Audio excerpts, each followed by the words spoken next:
우리 계속해서 웨스터민스터 신앙고백서 강의 오후 예배 시간에 진행을 하고 있는데요. 열심히 다 이렇게 복습하고 계시죠? 한 분 계셔서요.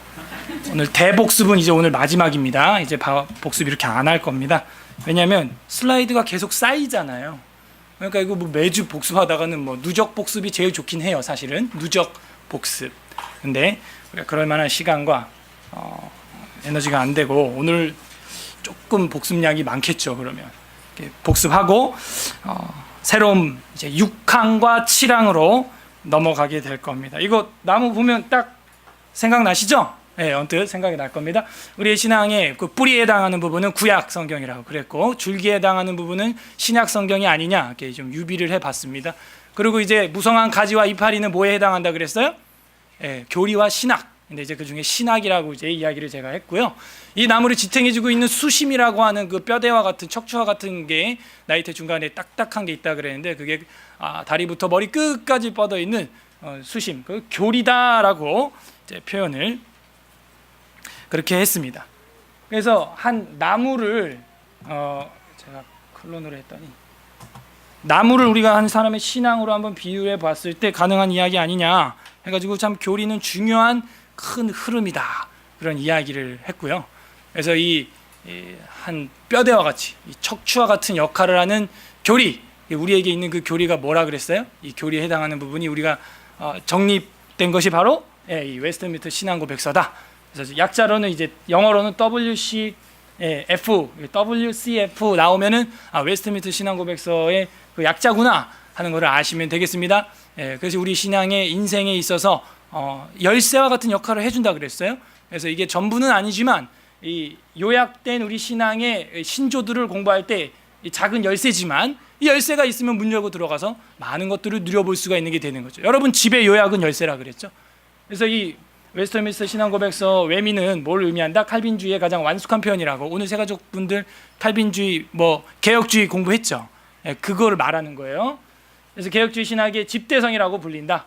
그래서 알미니안주의 펠라기우스 로만 카톨릭의 오류를 제거하기 위해서 이 교리 문답서와 예배 모범을 작성하는 방향으로 이 회의가 열리게 되었다라고 제가 말씀을 드렸고, 이게 회의가 열렸던 웨스트민스터 사원이고요. 지금으로부터 372년 전이라 그랬고 약 5년 8개월 동안 1163회나 모여가지고 이 회의를 결과물로 여러분 손에 들려있는 신앙고백서가 있는 것입니다. 그래서 총회에는 151명 참석자, 30명이 평신도, 121명이 전문 신학자들 해가지고 각 교단에 있는 사람들까지도 합쳤지만 대다수가 개혁파였기 때문에 교파의 차이를 극복할 수 있었다. 그리고 교리의 문제는 성경이 기준이기 때문에 성경에 나와 있는 거라면 예정이면 예정인 것이고 견인이면 견인이고 다 하나님의 그 성경 안에서 이것들을 결정했기 때문에 약간의 정도의 차이는 있었지만 큰 개혁주의 체계 안에 있어서 별다른 이견이 없었다. 이제 그런 거를 우리가 살펴봤었습니다. 그래서 우리 교회가 오늘날도 이 신앙 표준 문서로 만들어서 웨스트민스터를 받아들이고 있고, 대한예수교장로회 합동 측 교단 전체가 바로 여러분 주보에 실리는 헌법도 이 외민이 기반으로 돼서 지금 헌법이 파생돼서 나온 겁니다. 그리고 임직을 하거나 총회를 하거나 모든 그 기준과 규범은 웨스트민스터 신앙고백서를 기준으로 한다라고 여러분이 고백하게 돼 있어요. 근데 정작 공부는 안 하고 있다는 거죠. 그래서 제가 그 사명감을 느끼고 교회에서 가르치고 있습니다. 개혁주의 신학의 뼈대라고 말만 하지 말고 살펴봐야겠죠. 그게 웨스트민스터 신앙고백서고 열쇠와 같다고 했고요. 목차는 아주 성경 순서와 또 우리 새가족교육 순서와 비슷한 싱크율을 보여주고 있다. 그래서 처음 1장이 성경에 대해서 삼위일체, 작정, 창조, 창세기 들어가는 거예요. 섭리, 인간 타락 쭉쭉쭉 넘어가서 마지막 장에 최후의 심판하면 계시록 하는 거죠. 그래서 짧은 기간 내에 성경 전체에 나와 있는 우리의 믿음이 무엇인지 살필 수 있는 좋은 그 목차를 가지고 있고 기회가 된다 했습니다. 그래서 제일 1장이 뭐라고요? 성경 of the Holy Scriptures라 그랬죠. 영어로 작성이 된 게 원서기 때문에 원서 내용도 우리가 봤어요. 그래서 이 성경에 대해서 우리가 1항에 대해서 봤었죠. 1항이 1주차 우리 교육이었는데요. 본성의 빛과 창조의 섭리의 사역 가운데 하나님의 선하심과 지혜와 능력이 분명하게 나타나 있다 그랬어요. 본성의 빛이 뭐라 그랬어요? 다른 말로 하면 자연의 빛이라 그랬죠. 우리에게 주신 하나님의 그 자연의 빛이 있다는 거예요. 다른 말로 무슨 빛? 천연의 빛으로 바꾸자 그랬죠. 하나님이 주신 그 빛이라는 거예요. 우리 안에 그게 다 있어요. 그걸 통해서 뭐 하는 거예요? 종교의 시 또는 신인식을 하게 되는 것이죠. 그게 하나님 주신 본성의 빛이에요. 하나님의 창조와 그 섭리들을 보면서, 우주 만물을 보면서 하나님을 핑계할 수 없는 거죠. 외적인 원천입니다. 한마디로 외부적인 것들을 보면서 그 본성의 빛이 반짝반짝 빛나야 되는 거예요. 누군가 계셔, 조물주가 있구나 하고 빛나야 되는 것이죠. 그걸 무슨 계시라 그래요? 일반 계시, 천연 계시다 라고 한다는 그 신학적 용어를 우리가 정리를 그렇게 했고요. 그 다음에 그러나 그런 하나님을 아는 것, 그걸로는 부족하다는 거예요. 로마서에 보게 되면 너희가 하나님을 핑계하지 못하리라라고 했지만 하나님을 알되 하나님을 영화롭게 안 한다는 거예요. 그러니까 단지 하나님을 아는 것 정도로는 안 된다는 거예요. 그 정도 가지고는 구원 받는다 못 받는다? 못 받아요. 하나님 아는 거 귀신도 아는데요. 그 정도 가지고 안 돼요. 우리가 하나님의 뜻을 알기에 불충분하기 때문입니다. 왜요? 죄로 인해 부패해서 전적인 부패, 토탈로 부패했다는 거예요. 우리가 완전 무너진 인간들입니다. 그래서 하나님의 뜻과 구원에 이르는 지식을 주는 데는 그 본성의 빛만으로는 조금 부족하다는 거예요. 그래서 우리에게 뭘 줬다? 성경을 줬다는 거예요. 특별 계시의 말씀의 계시. 아, 이래서 성경이 필요하는구나. 그래서 성경이 필요하구나. 왜요? 사탄의 세상에서 사탄과 세상의 악에 대비해서 교회를 더 견고하게 하고 위로하시고 그렇게 하기 위해서 진리를 이제 기록한 거예요. 왜? 보존이 잘 안 됐거든요. 그동안은 선지자들이나 사도들의 입술을 통해서만 전파되면 그 당시로는 전해지는데 다다음 세대로는 연결이 안 되는 거예요. 왜? 기록물이 없으니까 보존이 안 돼요. 구전만으로는. 그래서 성경을 기록해서 누구도 하나님의 뜻을 흔들지 못하게 완전히 기록해둬요. 이 같은 이유로 성경이 절대적으로 필요하게 된 것이죠. 아까 말했던 그 특별 계시 말입니다. 특별 계시, 말씀 계시. 계시가 두 개죠. 일반 계시와 특별 계시 두 개로 요약이 되는 것입니다. 그리고 하나님께서 이 같은 이유 때문에 하나님께서 자기 백성에게 자신의 뜻을 직접 계시하는 직통 계시의 과거의 방식들은 이제 어떻게 했다? 그치셨다라고 한다 그랬잖아요. 예. 그래서 이제 우리가 더 확실한 예언의 말씀이 있어. 성경의 모든 예언, 그 사사로이 풀지 말자는 거예요. 더 확실한 예언의 말씀이 바로 이 성경이라는 거죠. 그래서 이제는 직통으로 계시하던 그런 과거의 방식은 그치셨다. 더 확실한 예언의 말씀, 성경이 있기 때문이죠. 그래서 사도 요한은 여기에 있는 내용에게 다른 것들을 더하지 말고 다른 걸 제하지 말아라. 있는 그대로만 받아들이면 된다라는 거예요. 그래서 제가 이때 강조했던 것은 여러분 기억나겠지만 뭐예요? 그치셨다예요. 그치셨다. 더 이상 다른 직통 계시가 있어요? 없어요? 없다는 거예요. 근데 오늘날도 보면은 뭐 신사도 운동가들, 신비주의가들, 뭐 순복음 계열 다 뭐예요? 이 시간 주님께서 음성을 주시면 이러고 있다는 거예요. 그러지 않아요. 하나님께서는 이렇게 말씀하셨고 이렇게 끝난 겁니다. 그러니까 우리가 이제 앞으로 성경을 볼 때 어떤 경외심으로 봐야겠어요. 성경을 한 페이지 한 페이지 종이 조각 넘긴다 그렇게 보지 마시고 성삼위 하나님께서 나에게 지금 계시를 주신다. 이런 장엄함 속에서 이 성경 한 페이지 한 페이지를 넘겨야 되는 거예요. 지금 존전에 하나님 존전에 우리가 앉아 있다면 얼마나 경외심으로 왕의 어명을 받겠어요. 우리가 그죠? 말씀하시옵소서 통촉 하옵나이다 폐하 이러면서 받을 거 아닙니까? 그런 마음으로 성경을 볼 때 이제는 그 우레와 같은 그 하나님의 음성으로 들어야 한다는 거예요. 반대로 우리 입장에서 본다면 너무나 영광스러운 시대가 된 거예요. 하나님의 음성을 직접 우리가 이제는 넘기면 볼 수 있고 들을 수 있는 거예요. 오늘 읽었던 시편 119편 130절이 그거 아니에요? 성경을 열면 빛이 비추어 우둔한 자가 깨닫는다는 거죠. 그게 아까 읽었던 시편 119편 130절이에요. 그래서 그치셨다 하는 겁니다. 자, 이렇게 해서 1주차가 끝났고 벌써 1주차 복습 끝났습니다. 지난번 2주차 때 이제 복습을 하게 되면 이제 그 특별 계시가 그럼 뭐냐? 바로 그 성경이라는 거죠. 그 성경은 뭐라는 거예요? 위에서 말한 것처럼 기록해 두신 거죠. 그 성경 특별 계시죠. 여기 보면 그 기록된 말씀들이 있다 그러는데 그 기록된 말씀 뭐예요? 예, 보존하기 위해서 기록해 두신 성경을 두고 말하는 거예요. 그 특별 계시가 뭐냐? 성경 혹은 하나님의 기록된 말씀이라는 이름 아래 현재 우리가 가지고 있는 책들은 다음과 같다 하면서 창세기부터 요한계시록까지 목록이 있다 그랬죠. 이 목록들은 어떻게 해서 이렇게 정해졌다 그랬어요? 그냥 대충 있는 거 주워와서 갖다 집어넣은 거라 그랬어요? 아니요. 이것을 캐논, 규범, 규칙 삶의 규범으로 정할 때는, 기준으로 정할 때는 이러한 성격들이 있었다라는 걸 우리가 발견했죠. 내적 증거와 외적 증거가 있다 그랬어요. 그래서 내적 증거는 뭐라 그랬어요? 사도성, 사도들이나 그 직계의 지인들이 있었을 때 정경에 위치하고 있어요. 그 다음에 보편성, 한 곳만 있는 게 아니라 대부분 통용되고 있었던 거라 그랬고, 도덕성, 누가 읽어도 시대가 3000년이 지나도 읽으면은 감복을 하는, 감탄하는, 진리는 도덕적이고 윤리적이다 하는 것을 깨닫게 하는 것이죠. 솔로몬의 재판 언제 읽어도 우리 마음에 감동을 주는 올바른 도덕성을 보여주고 있습니다.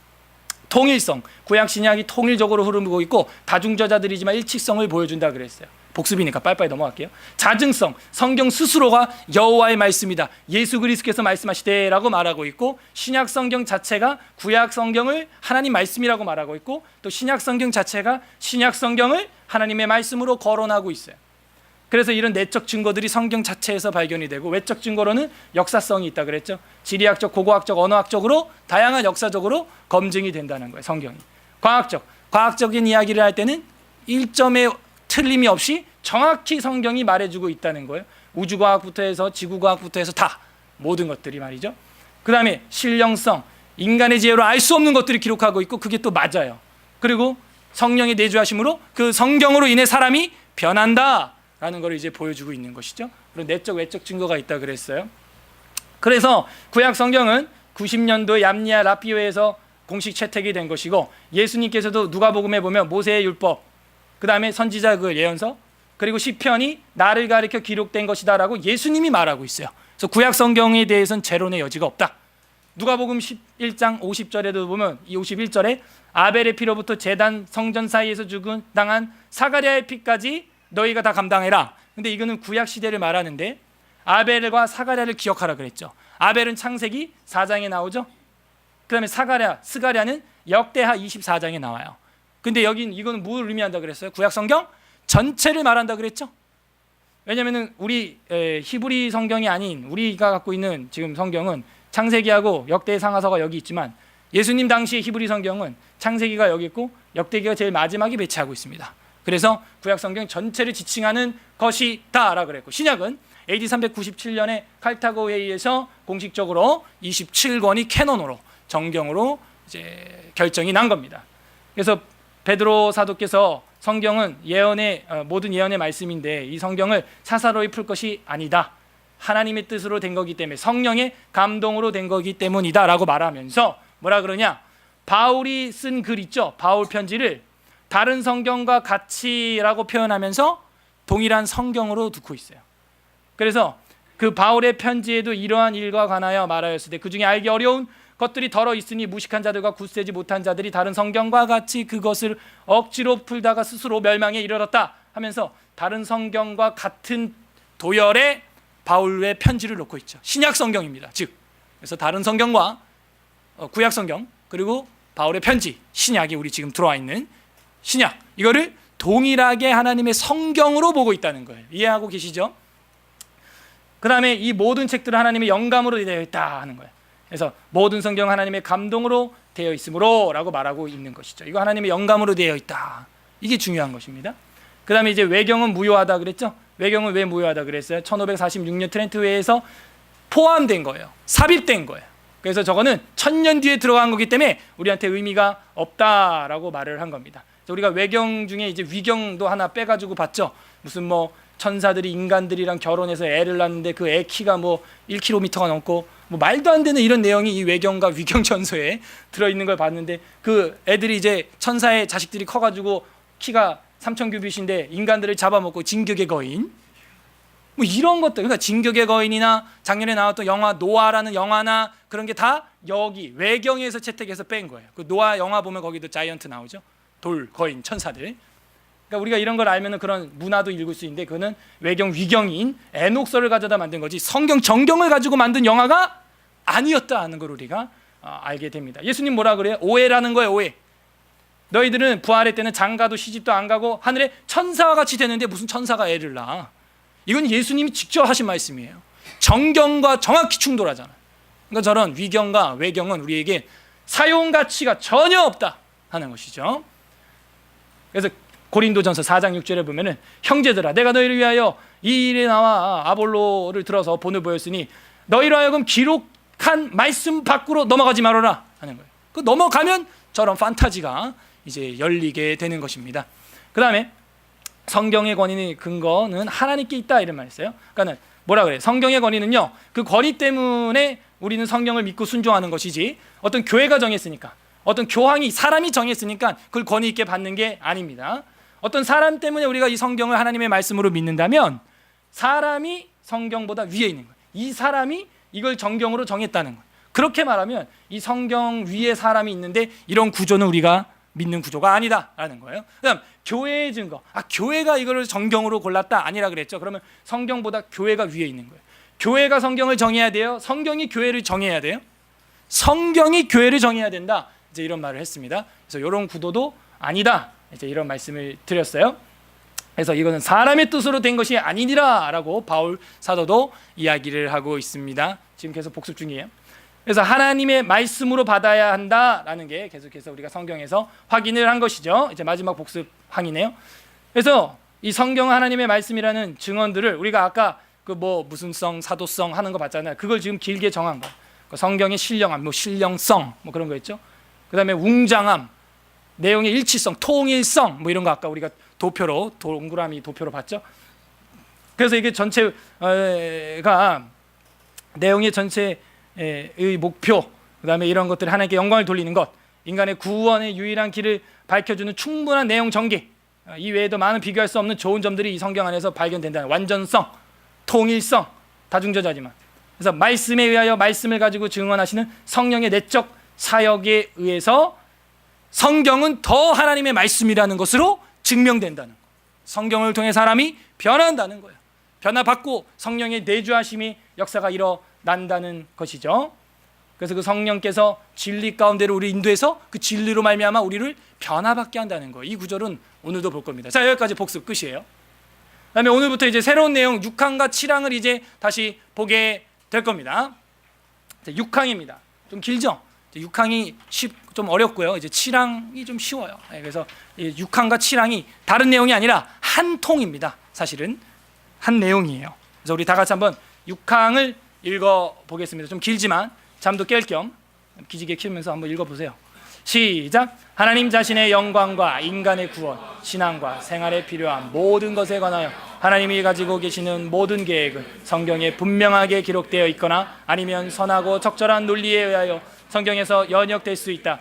그러므로 이 성경이다 성령의 새로운 계시에 의해서든지 혹은 인간들의 전통에 의해서든지 아무것도 어느 때를 막론하고 더 첨가할 수가 없다. 그러나 말씀에 계시되어 있는 그러한 것들을 구원론적으로 이해하는 데 하나님의 성령의 내적 조명이 필요하다는 것을 우리는 인정한다. 또한 하나님께 드리는 예배와 교회의 정치에 관하여는 인간적인 활동이나 단체에서도 찾아볼 수 있는 어떤 격식들이 있다는 것을 인정한다. 이러한 격식들은 반드시 준수되어야 하는 말씀의 일반 법칙들을 따라서 본성의 빛과 기독교인들의 신중한 사리 분별에 의하여 정해져야 하는 것이다.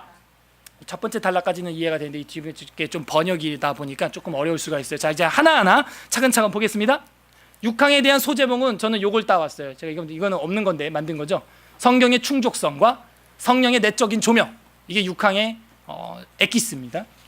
하나님 자신의 영광과 인간의 구원. 봐봐요. 하나님과 인간의 모든 것에 대해서 쓰고 있고 신앙과 생활에 필요한 모든 것에 관하여 하나님이 가지고 계시는 모든 계획은 어디에 분명하게 기록되어 있대요?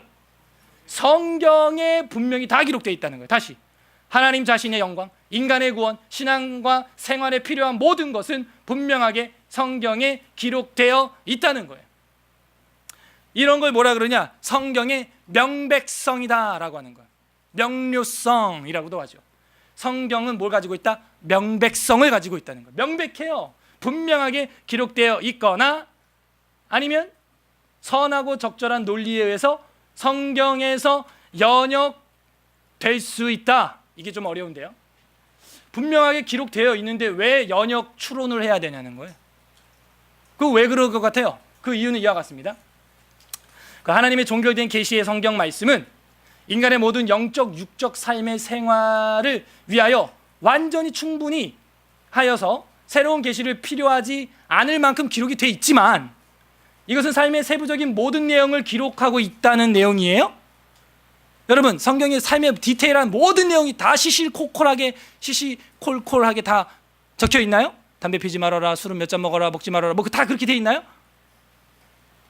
뭐 버스를 탈 때는 예의 범절을 이렇게 갖춰라, 그런 거 써 있어요 성경에? 안 써 있죠. 그러니까 그런 세부적인 모든 내용이 다 기록되어 있다는 것이 아니라 원리적인 면에서 충분하다는, 그러니까 원리가 무서운 겁니다 여러분. 원리 한계를 깨달으면 5만 가지의 응용을 할 수가 있는 거예요. 스마트폰 하나가 딱 개발이 되니까 5만 사람들이 먹고 사는 거예요. 앱부터 해가지고 뭐 광고부터 해가지고 다 개발해서 먹고 사는 겁니다. 그러니까 개발만 하나가, 뭔가 원리만 하나만 딱 터지면, 물꼬가 터지면 수많은 사람들이 먹고 사는 길이 열립니다. 그래서 이 원리적인 면에서 성경이 뭐하다? 충분하다, 그 얘기예요. 그래서 모든 계획이 성경 안에 분명히 기록되어 있기 때문에 적절한 논리에 의해서 어떻게 할 수 있다는 거예요?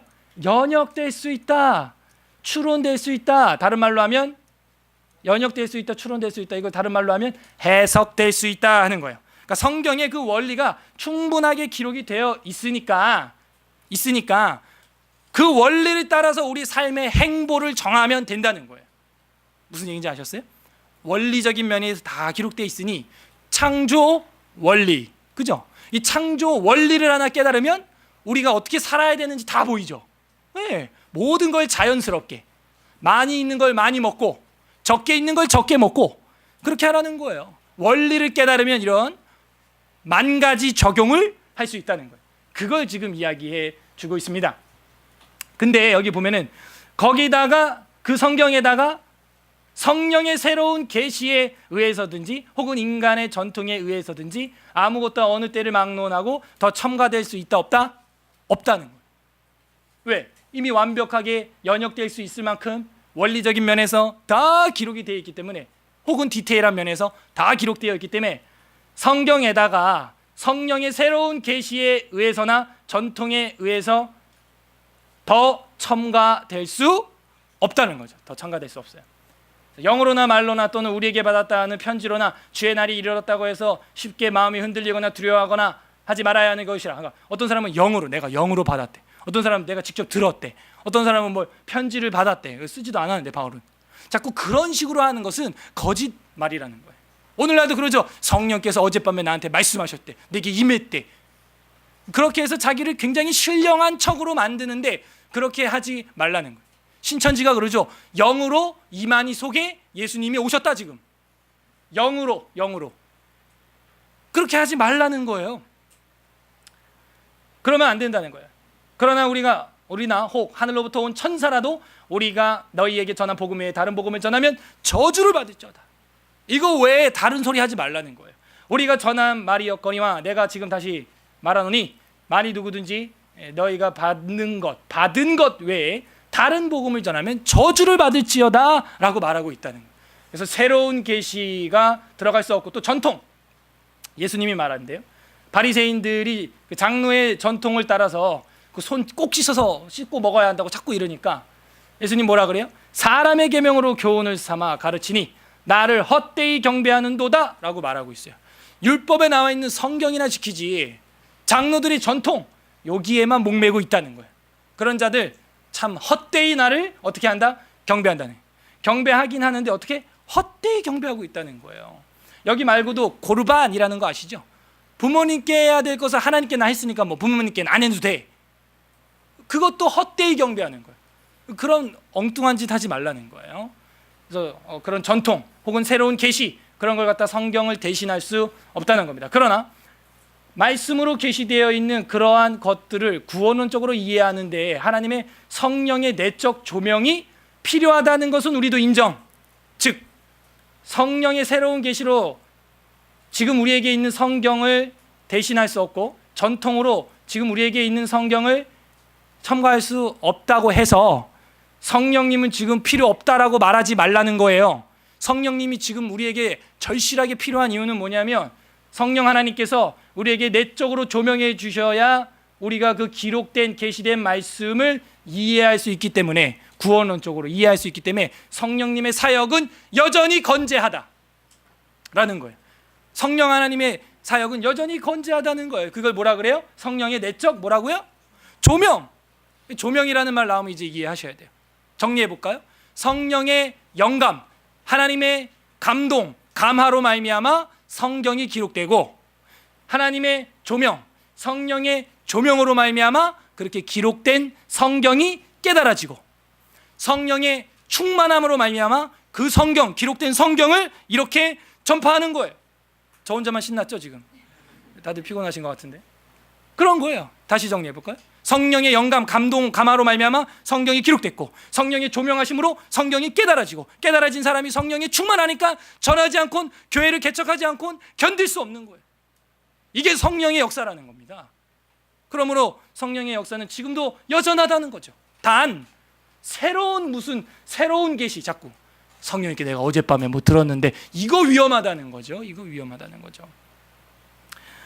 그래서 내가 이 두루마리 예언의 말씀을 듣는 모든 사람에게 증언하노니, 만일 누구든지 이것들 외에 더하면 하나님이 두루마리에 기록된 재앙을 그에게 더할 것이고, 두루마리에 예언되어 있는 말씀을 제하여 버리면 하나님이 이 두루마리에 기록된 생명나무와 및 거룩한 성의 천국에 참여하면서 제하여 버리겠다는 거예요. 그러니까 그대로 성경은 놔두고 성령님의 내적 조명을 의지하라는 거예요. 다시 정리를 해볼까요? 그러면 조명은 다른 이야기군요. 그렇죠? 영감과 조명은 다릅니다. 이제 여러분도 기도하거나 누군가에게 알려줄 때 조심해서 알려줘야 돼요. 영감이라고 하는 것은 성령의 영감님이 아니고 영적 감각, 하나님께서 인간들에게 전달하고자 하는 구원에 관한 계시를 성경 저자들로 하여금 그 기록에 있어서 오류가 없도록 그에게 입혀진 성령님의 초자연적인 감화, 감동을 영감이라고 하는 거예요. 이거는 그럼 성경이 기록될 때 있었던 일이군요. 그렇죠? 그러므로 오늘날은 성령의 영감이 우리한테 임해요, 안 임해요? 없는 거예요. 엄밀히 말하면 우리한테 성령의 영감은 없습니다. 끝났어요. 그거는 성경을 기록할 때 오류가 없게 하기 위해서 그 당시 성령께서 역사하신 것입니다. 완료됐어요. 그거는 완료됐기 때문에 여러분이 이제 어저께 뭐 성령께서, 요즘에 성령께서 나한테 영감을 주신다고 뭐 말하는데, 사실은 그 영감이라기보다는 감화, 감동, 내지는 아니면은 뭐 은혜, 이겠죠. 분별력, 뭐 요 정도로 표현해야지, 영감이라는 말은 사실은 무서운 얘기예요. 직통 계시와 연결이 되기 때문에 그렇습니다. 그다음 조명은 성령님께서 신자의 마음에 신비하게 역사하셔서 이미 주어진 계시와 영감의 기록들을, 성경을 말하죠, 바르고 정확하게 이해할 수 있도록 해주시고 인도해 주신다는 거예요. 그게 이제 조명이라는 거예요. 오늘날은 우리가 이 조명이라는 말을 써도 되는 거죠. 그래서 정경의 완성으로 영감은 종결되었고 은혜와 조명만 남아 있을 뿐입니다.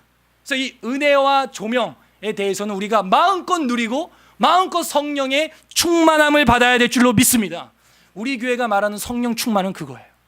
그러니까 이 같이 성령 충만이라고 단어는 구사하지만 이 교회와 교회 간의 그 갭은 너무 커요. 어떤 교회는 방언이 성령 충만이고, 어떤 교회는 쓰러지고 넘어지는 게, 어떤 교회는 막 귀신을 보고 뭐 환상을 보는 게, 덜덜덜 떨고 쉐이크마가 오는 게 그게 성령 충만이라. No! 오히려 우리는 그거를 악령 충만이라고 합니다. 우리 교회에서는. 우리가 말하는 성령 충만은 이거예요. 성령님의 내적인 조명으로 말미암은 진리와 은혜, 그걸 깨닫는 기쁨, 그런 성령의 조명하심을 모두 다 입기를 바랍니다. 여러분, 조명이 있으니까 잘 보이지 않나요? 이런 성령의 조명하심이 있을 때 여러분 깨달아지고, 깨달아지면 기쁜 거예요. 기쁘면 이제 어떻게 돼요? 내 안에 그 진리가 훤히 보이기 때문에 성령의 충만함이 일어나요. 그러면 이제 전도하지 아니하고는 견딜 수 없는 입술이 되는 거죠. 그래서 이렇게 3단계 제가 정리한 건 3단계. 성령의 영감으로 말미암아 기록되고, 기록된 거로 성령의 조명으로 말미암아 깨닫고, 깨달은 사람이 성령의 충만함으로 말미암아 전파하는 이 단계까지 이르러야 될 줄로 믿습니다. 그게 이제 조명이고, 자, 이게 어려운 거 나왔어요. 또한 하나님께 드리는 예배와 교회의 정치에 관하여는 인간적인 활동이나 단체에서도 찾아볼 수 있는 어떤 격식들이 있다는 것을 인정한다. 다시 말할게요. 예배나 교회의 치리 모양에 있어서 어떠한 격식들이 있는 게 여러분도 보이죠? 절차와 규범과 격식이 있잖아요. 우리가 그 인정해요. 찾아볼 수 있어요. 약간 뭐 민주주의 같기도 하고, 근데 민주주의는 아닙니다. 우리는 신주주의죠. 이러한 격식들은 반드시 준수되어야 하는 말씀의 일반 법칙들을 따라서, 즉 그런 규칙들을 정할 때도 교회에서 뭐 우리 교회 이렇게 합시다, 앞으로 우리 교회는 뭐 이렇게 구제합시다, 아니면 예배 드릴 때 이렇게 우리 합시다, 그런 거 정할 때도 말씀의 일반적인 법칙들을 따라서 정하라는 거예요.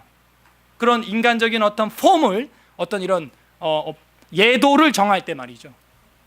그리고 일반적인 말씀의 법칙들과 본성의 빛 나왔네요. 본성의 빛이 뭐라 그랬어요 아까? 자연의 빛, 그 다음에 천연의 빛이라 그랬죠. 그거는 핑계할 수 없는 우리 마음에 주신 뭐예요?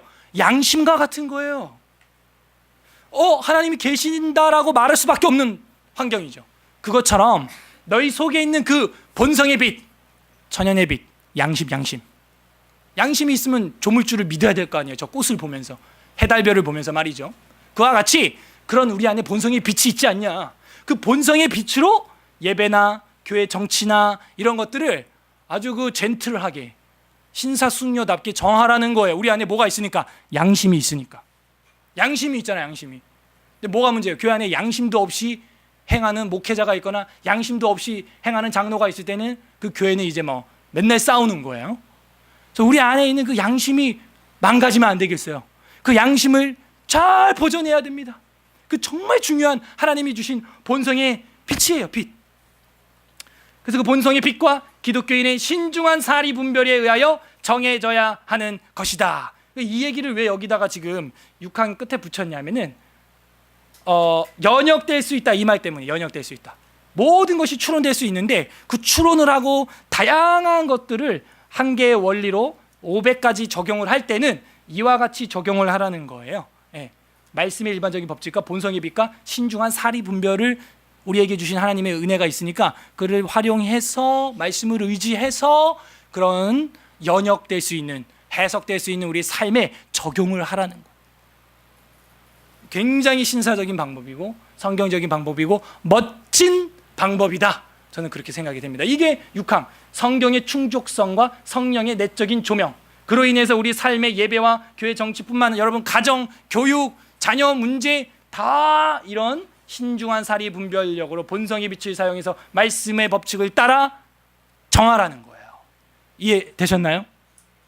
이해되고 있죠? 예. 그래서 성령께서 조명하시는데 이렇게 한다는 거예요. 다 같이 읽어볼까요? 요한복음 16장 13절 아까도 봤는데요. 시작. 그러나 진리의 성령이 오시면 그가 너희를 모든 진리 가운데로 인도하시니 그가 스스로 말하지 않고 오직 들은 것을 말하며 장래일을 너희에게 알리시리라. 그러니까 진리의 성령이 오시면, 그 성령 하나님이 조명해 주시면 우리를 결국 어디로 인도하는 거예요? 모든 진리 가운데로, 모든 하나님의 말씀 가운데로 인도하시는 일을 하는 분이 성령 하나님이시라는 거예요. 그래서 우리가 성령을 갈망하고 성령의 충만함을 갈망하고 성령의 조명하심을 갈망하는 이유가 진리 가운데로 우리가 살 수 있기 때문입니다. 신중한 사리 분별을 할 수 있는 분별의 은사를 받기 때문입니다. 그게 있으면은 이제 성경 상담도 할 수 있게 되는 거죠. 조금 더 쉽게 이제 말하면 이런 것들이 있어야 돼요. 첫 번째, 따라해 보세요. 판단을 잘해야 돼요. 우리 기독교인들.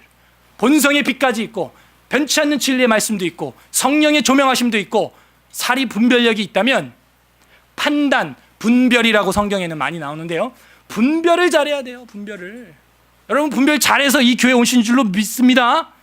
네, 뭐 별로 힘이 없는데 그렇게 잘 판단해서 오신 줄로 전 믿어요. 그 다음 따라하세요. 질서가 있어야 돼요. 우리가 말하는 질서는 수직적인 질서는 하나님과만 있는 것이고 우린 다 수평적인 질서. 제가 아까 새가족 교육에도 말했지만 기차와 같이 앞칸에는 엔진, 뒤에는 객실이 있는 게 자연스러운 것처럼 그런 목회자와 성도들의 어떤 그런 팀워크는 당연히 있어야죠. 그런 질서, 그런 건 당연히 앞뒤 좌우는 있어야죠. 그러나 이게 수직적이기보단 수평적이다 하는 거예요. 수평적이다. 위아래의 문제가 아니고 앞뒤의 문제다라고 저는 우리 교회의 질서를 말하고 싶어요. 세 번째 따라하세요. 양심. 이게 아까 말한 본성의 빛이에요.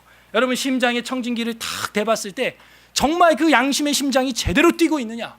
그 사람은 본성의 빛이 살아있고 그 본성의 빛은 하나님의 말씀과 가깝다는 거예요. 그리고 올바른 사리 분별을 할 수가 있다는 것이죠. 그래서 판단에 대해서 여러분 지금 여태껏 보는 이런 성경 구절들 웨스트민스터 신앙고백서 여기 보시면은 거기 다 밑에 관주가 되어 있는데 여기 제가 다른 구절들은 밑줄을 쳐놓으면 되는 거예요. 그리고 제가 웨스트민스터 지금 고백서에도 노란색, 빨간색 막 여기 줄 쳐놨죠. 거기 여러분 이제 책에다가 밑줄을 치면 되는 것입니다. 판단에 있어서 고린도전서 11장 13절 여러분 거기 다 관주로 달려 있습니다. 읽어보겠습니다. 시작. 너희는 스스로 판단하라. 여자가 머리를 가리지 않고 하나님께 기도하는 것이 마땅하냐?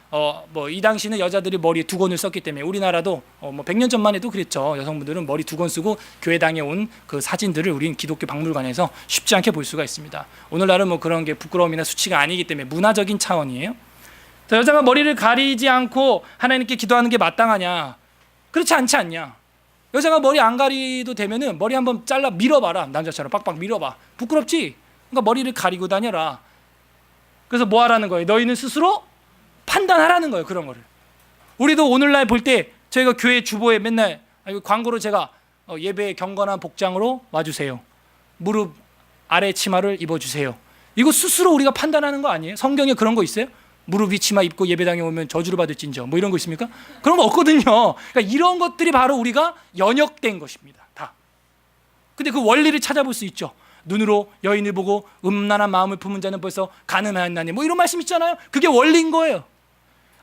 생각 자체를 우리가 죄를 짓지 않는 방향으로 모든 걸 정하면 되는 거예요. 그러면 5만 가지를 다 정할 수가 있죠. 스스로 우리가 이제 뭐 해야 된다? 판단을 잘해야 돼요. 판단 잘못하면 2단에 가서 그 썩은 동아줄을 붙들고 천국 올라가겠다고 하는 거예요. 그다음 질서가 있어야 됩니다. 다 같이 읽어보죠. 시작. 모든 것을 품위 있게 하고 질서 있게 해라. 그래서 저는 오늘도 우리 아론이 넥타이 메고 왔지만요, 어려서부터 그 몸에 배게 해야 돼요. 그런 사람들은 나중에 이 슈트를 입어도 불편하지가 않대요. 오히려 이 슈트가 편하대요. 편하대. 제가 TV는 잘 안 보는데 왜 목욕탕 같은 데서 토크쇼 하는 거 있잖아요. 그 유재석 씨 나와가지고 거기 해피투게더? 거기 봤더니 어떤 안문숙 씨 파트너로 나온 어떤 남자분이 계시는데 그분이 옷을 갖다가 파자마 옷을 입고도 겉에 마이를 이렇게 입었어. 속에는 찜질방 옷 반바지를 입고 겉엔 또 마이를 입은 거예요. 왜 그러냐 그랬더니 그게 자기는 편하다는 거예요. 어려서부터 사진을 보니까 어려서부터 그 슈트를 입고 이렇게 집에서 키웠나 봐요. 그 사진을 보여주더라고요. 그래서 어려서부터 우리가 아이들에게 품위 있고 질서 있게 키워야 하는 게 우리 기독교 정신입니다. 바울이 이렇게 말하고 있지 않아요? 품위가 떨어지면 권위가 같이 떨어지는 거예요. 그래서 그 풍채라는 것은 굉장히 중요한 거예요. 그러니까 우리 기독교인들이 언행 심사 가볍게 해서는 안 되겠어요. 예. 그리고 여기다 쉐마 배지까지 달면 더 영역이 있어 보이죠. 예. 그래서 품위 있게 저 배지는 뭔가 어디서 왔나? 저 사람은 주일날 어디 가는 저렇게 옷을 말끔하게 멋있게 입고 가나? 깨끗하게 입고 가나? 어디요? 아버지 어머니 뵈러 가나? 그렇죠. 진짜 아버지 뵈러 가죠 우리가. 품위 있고 질서 있게 해야 돼. 교회 오시면 앞자리부터 딱딱딱, 우측 분단부터 딱딱딱딱딱 앉아가지고 늦게 오시는 분들 저 끝분단에 앉을 수 있게. 또 눈치 없이 또 제일 먼저 가지고 제일 끝에 딱 앉아가지고 가운데도 못 들어가게 하지 마시고, 예. 일찍 왔으면 더 희생해야 돼요. 그냥 가운데 와서 앉아요. 예. 그래야죠. 사이드에 딱 앉아 있으면 가운데 누가 앉아요? 그러니까 이런 것도 우리 기독교인들은 벌써 그 연역되는 게 달라야 되는 거예요. 예. 한 번 더 질서를 생각하게 되는 것입니다.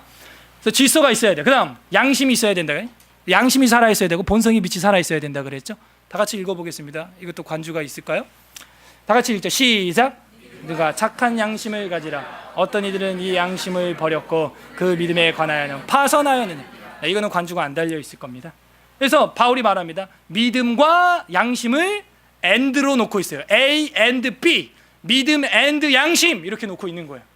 그래서 믿음과 착한 양심을 가져라. 어떤 이들은 이 양심을 버렸고 믿음에 관해서는 완전히 배가 파선했다. 우리 안에 있는 이 본성의 빛, 양심 굉장히 중요한 거예요. 우리 양심을 거스르는 일은 안 하면 되는 것입니다. 그래서 믿음과 이 착한 양심에 대해서 또 말하는데요. 한번 읽어볼까요?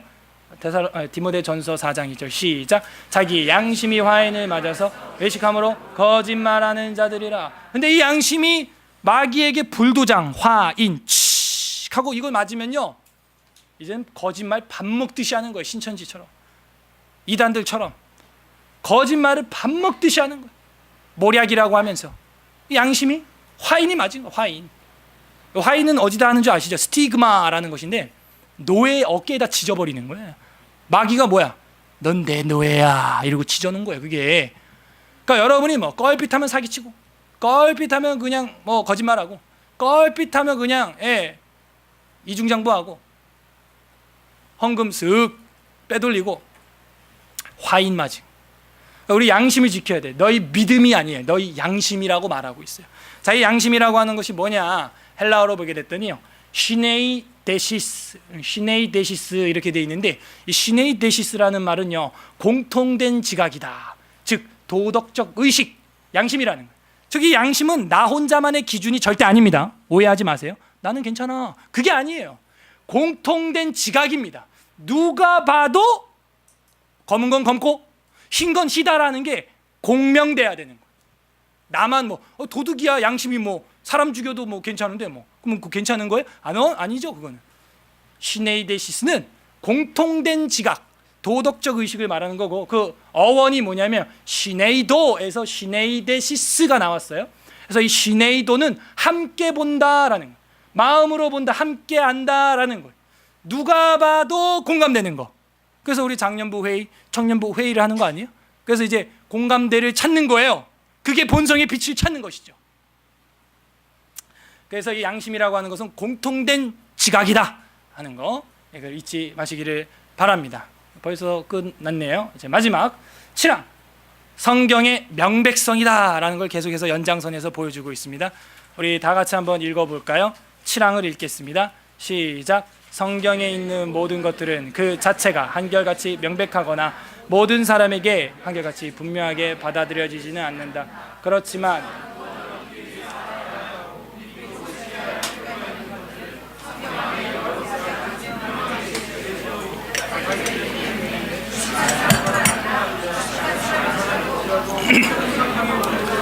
사용하면 그것들을 충분하게 이해할 수가 있다. 저 하나하나 뜯어보면, 성경에 있는 모든 것들은 그 자체가 한결같이 명백하거나 모든 사람에게 한결같이 분명하게 받아들여지지는 않는다. 이게 번역의 문제인 거예요, 사실은.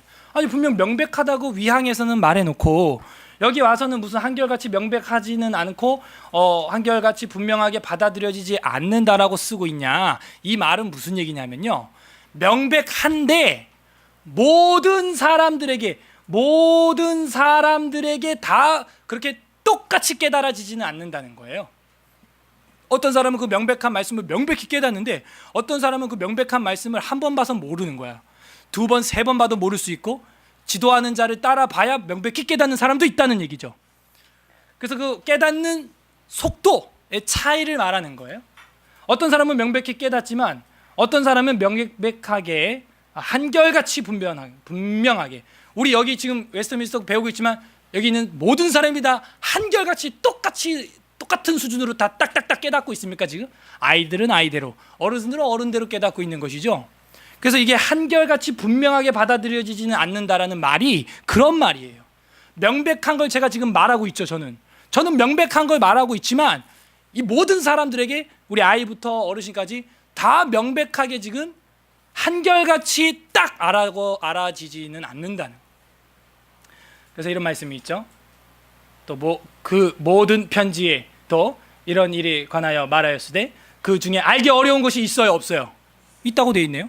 베드로후서 3장 16절. 그러니까 알기 어려운 것이 덜어 있으니 무식한 자들과 굳세지 못한 자들이 다른 성경과 같이 그것을 억지로 풀다가 스스로 멸망하는 거예요.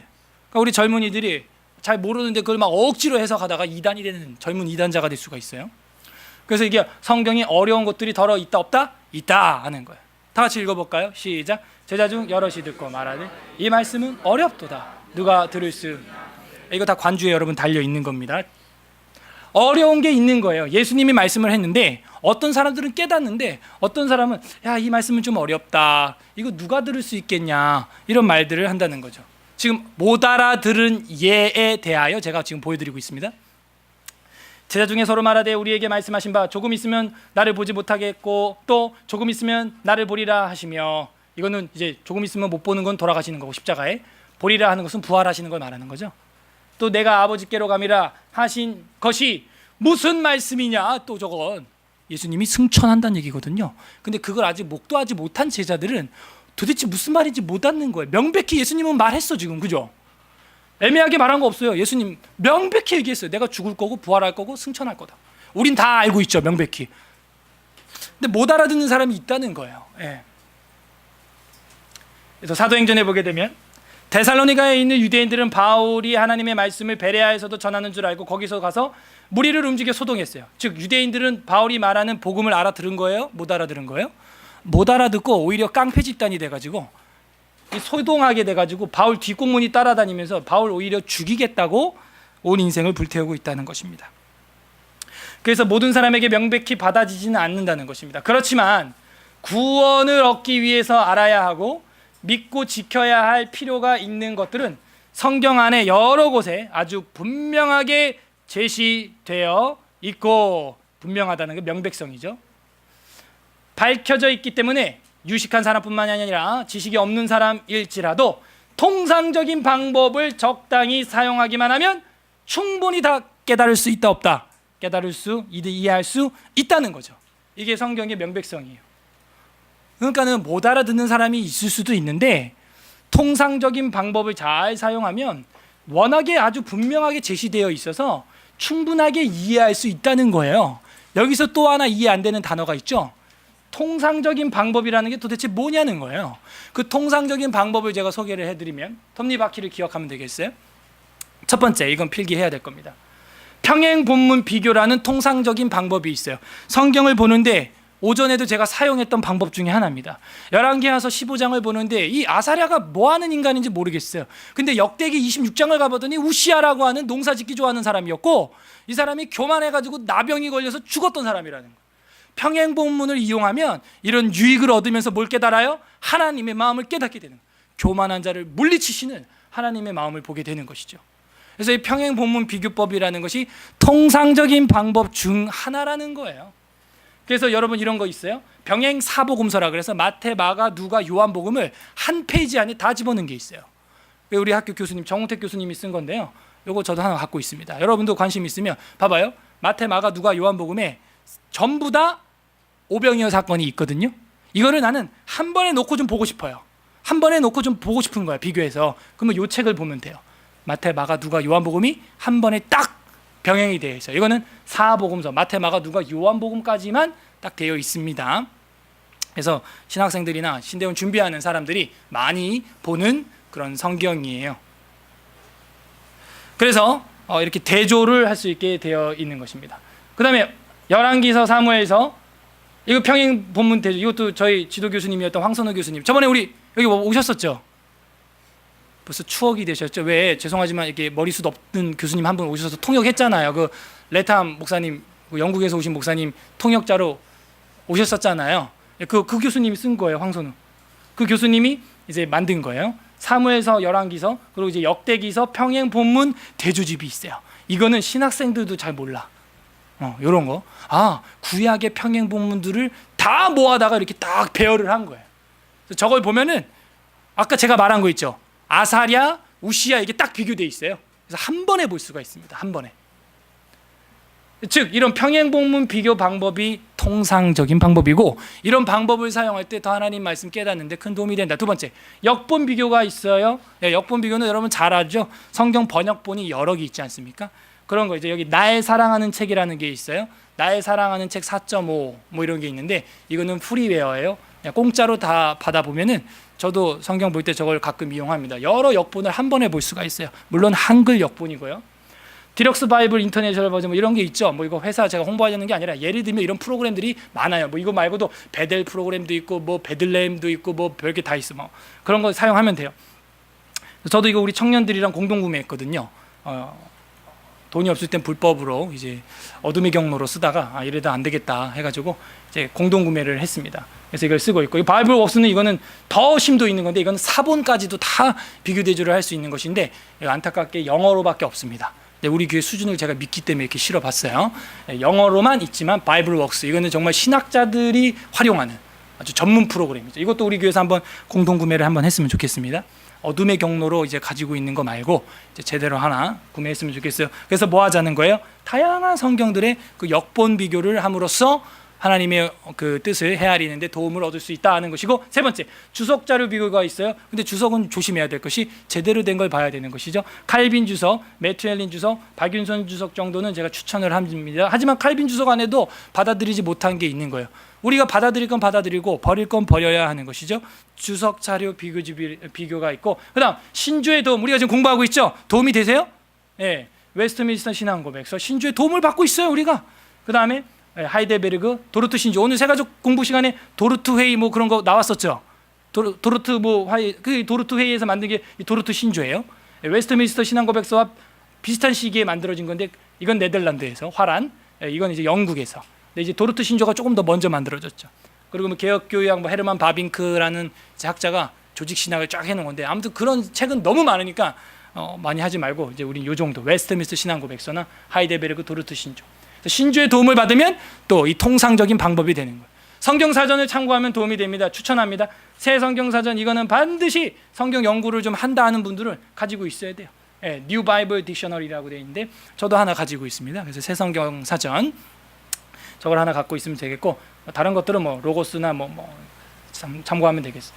그 다음에 이제 역사적 배경 문헌들, 뭐 배경 주석, 요세푸스, 뭐 탈무드 등등 외경, 위경 뭐 이런 것들이 여기 포함이 되는 거죠. 그 당시 문헌들, 문체들, 단어 사용, 용례들, 이런 것들을 그 당시 문헌들을, 그러니까 외경, 위경도 필요한 것이 그런 용례를 살펴보기 위해서, 아, 그 당시 사람들은 이 단어를 요럴 때 썼구나 하는 그 용례 때문에 이제 찾아보게 되는 것이죠. 역사적 배경 참고를 하면은 이게 뭐라고요? 이 톱니바퀴가 뭐라고요?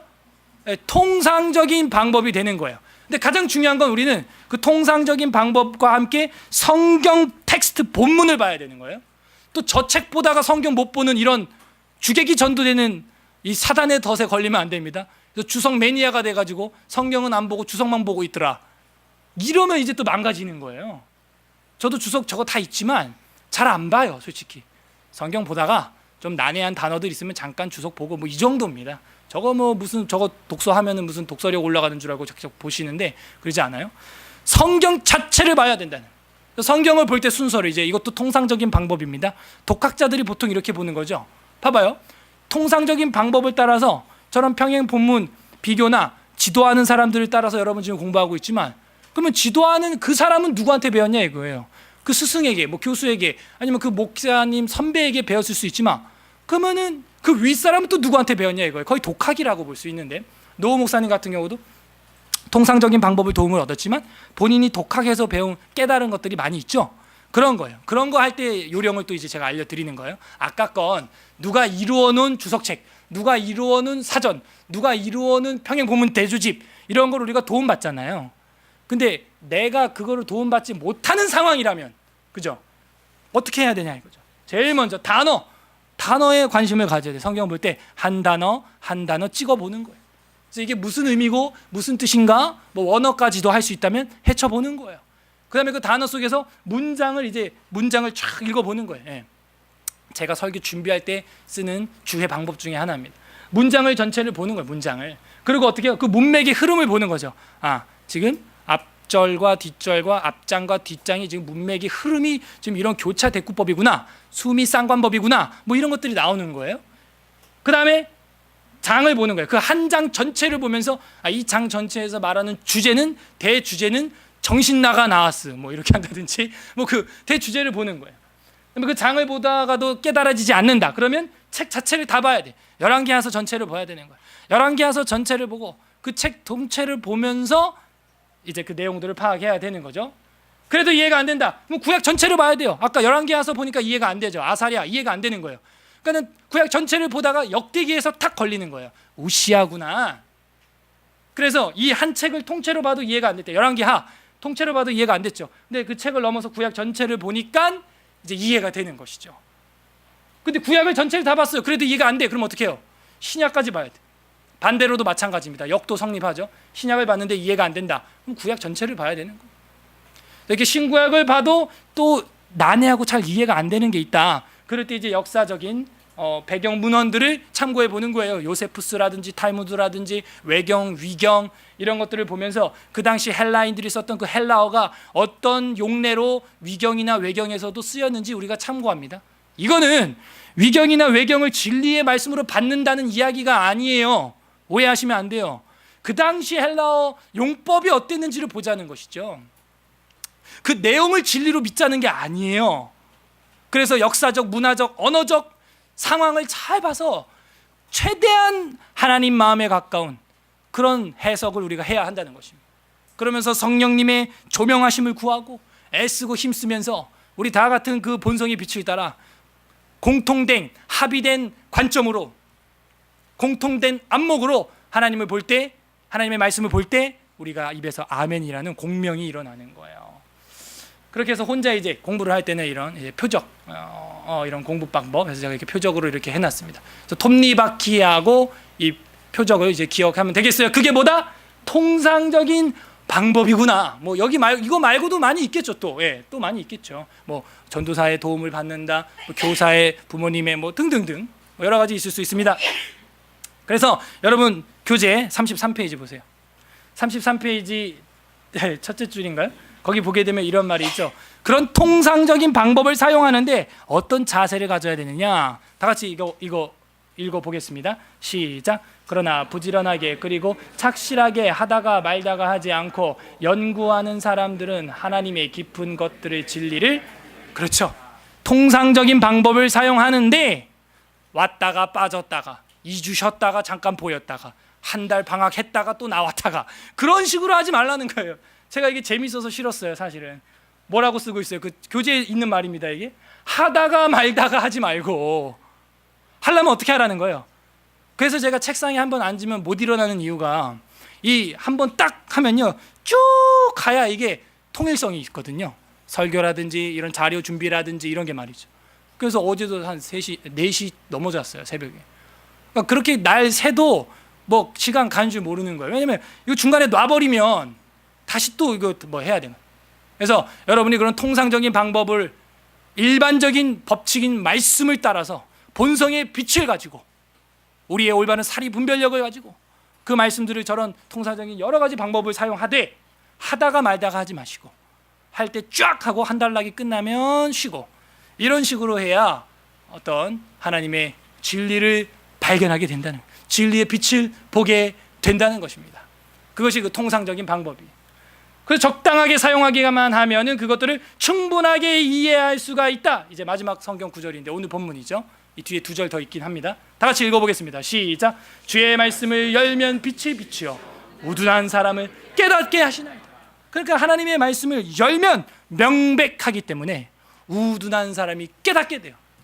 근데 누구에게나 다 하나같이 깨달아지지 않기 때문에 통상적인 방법을 사용하라는, 그래서 교회가 있는 거예요. 그래서 하나님 우리 아버지고 교회는 우리 어머니와 같은 역할을 한다고 칼빈이 말한 거죠. 그러니까 교회가 왜 있겠어요? 이런 것 때문에 있는 거예요. 이런 통상적인 방법들을 도움을 주기 위해서, 그래서 천국까지 함께 가기 위하여 이 교회가 존재하는 거 아닙니까 지금? 그럼 우리 서로가 얼마나 소중한 존재로 보이겠어요. 그래서 성경을 여러분이 이제 열기만 하면 깨닫게 되는 줄로 믿습니다. 열어서 그 빛이 여러분 마음에 비추면 하나님을 보게 될 줄로 믿습니다. 그걸 보여주고 있는 거예요. 또 한 구절이 있는데요. 예레미야가 이런 말을 하죠. 여호와의 말씀이라 꿈을 꾼 선지자는 꿈을 말할 것이요 내 말을 받은 자는 성실함으로 내 말을 말할 것이니라. 겨가 어찌 알곡과 같겠느냐. 그러니까는 겨는 꿈을 말하는, 꿈 맨날 뭐 환상, 뭐 음성 들었네, 뭐 비전을 봤네, 뭐 이런 사람들. 그다음에 알곡은 뭐예요? 성실함으로 내 말씀, 하나님의 말씀을 전하는 것을 지금 겨와 알곡으로 비교하고 있어요. 예레미야가. 여호와의 말씀이니라 내 말이 불같이 아니하냐, 바위를 쳐서 부서뜨리는 방망이 같이 아니하냐. 그러니까 하나님의 말씀은 뭐라는 거예요? 명백해요. 명백해. 그렇게 무슨 뭐 자기 혼자만 뭐 어젯밤 예수님 봤는데 흰 옷을 입었네 그런 소리 하지 마시고, 꿈을 꾼 사람은 맨날 꿈 같은 소리 할 것이고, 하나님의 말씀을 받은 자는 성실함으로 그 알곡각 같은 하나님의 말씀 말한다는, 그 하나님의 말씀은 불 같고 방망이 같대요. 이게 무슨 의미냐면 확실하다는 얘기예요. 아직도 의미가 안 되면, 못 깨달아지면 저한테 오세요. 제가 알려줄게. 한번 불로 한번 지져볼게. 확실하게 뜨거울 것입니다. 몽둥이로 한 대 팍 때리면 돼. 방망이로 한 대 딱 확실하게 아픕니다. 무슨 얘기예요? 명백하다는 거예요. 하나님 말씀은 딱 부러진다는 거예요. 뭐 애매모호 몽환적인 그런 게 아니라는 거예요. 불이 뜨겁고 방망이 맞으면 아픈 것처럼 하나님 말씀은 확실하다는 거예요. 명확하다는 거예요. 그래서 오늘 오후 예배 설교 제목을 제가 뭐라 그래요? 명백한 성령의 음성인 성경이라는 거예요. 이제 앞으로 성령의 음성을 들었다라고 말하려면 성경 좀 보고 얘기해야 될 거예요. 그렇다는 거예요. 이제 마지막 구절인데요.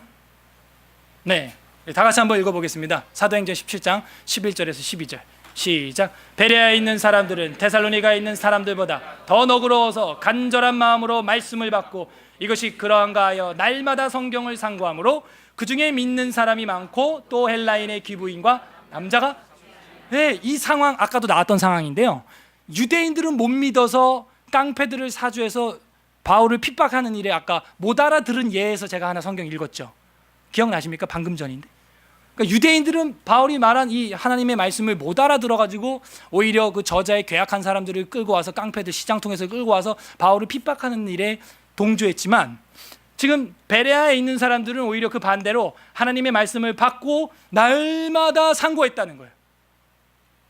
받다가 안 받다가 했다가 안 했다가 하다가 말다가 하지 않고 데이 바이 데이 날마다 성경을 상고함으로 믿음에 이르게 되었는데 귀부인들이나 헬라인 남자들이 적지 않았다는. 우리 교회도 남자가 적지 않아요. 제가 보니까 남자가 더 많아요. 이번에 작년부 MT 가서 제가 인구 통계 보니까 남자가 더 많아요. 청년들 말할 것도 없어. 남자가 더 많아. 예.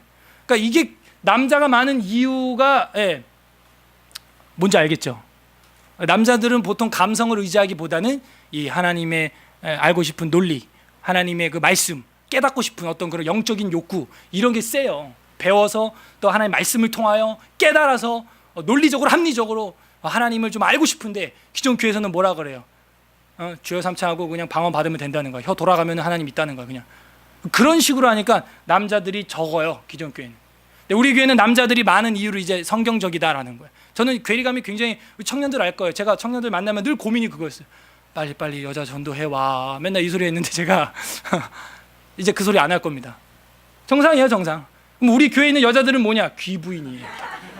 이 귀부인들이 제가 가만 보면 전부 막 귀부인들, 품위가 있고 다 이런 여자들만 있고 열안하고 시끄럽고 뭐 랄랄라 따따따 막 까르르 넘어가는 거를 별로 싫어하는 귀부인들만 와 있어요. 우리 교회에.